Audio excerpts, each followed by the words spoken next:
இந்த உலகத்திலேயே மது ஒழிப்புத்துறைன்னு பேர் வச்சுட்டு மது வைக்கக்கூடிய ஒரு துறை நீங்க பாத்துருக்கீங்களா? தமிழ்நாட்டில் பார்க்கலாம். 50,000 கோடி ரூபாய் ஒரு ஆண்டுக்கு மது விற்பனையில் வரக்கூடிய காசு.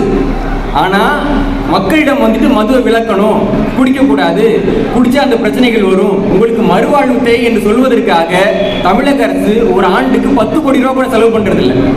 மதுவை ஒழிக்கிறதுக்கு 10 கோடி ரூபாய்க்குள்ள செலவு பண்ணிட்டு மது விற்பனை மூலமாக 50,000 கோடிக்கு, அதாவது நான் சொல்றது வந்து வெள்ளை பணத்துல இல்லைங்களா, அப்புறம் 10 ரூபா மேலே வாங்குறது, அப்படி எதோ ஒன்று கலந்து விற்கிறது, அது இல்லாமல் கழக கண்மணிகள் தனியாக வந்துட்டு கள்ளச்சாரம் விற்கிறதுலாம் தனி இல்லைங்களா. அப்போ அரசாங்கம் சொல்லக்கூடிய கணக்குப்படி 50,000 கோடிக்கு மது விற்கக்கூடிய ஒரு துறைக்கு மது விலக்கு துறை என்று பெயர் வைத்த மகான்கள் இன்றைக்கு ஆட்சியில் இருந்து கொண்டிருக்கிறார்கள்.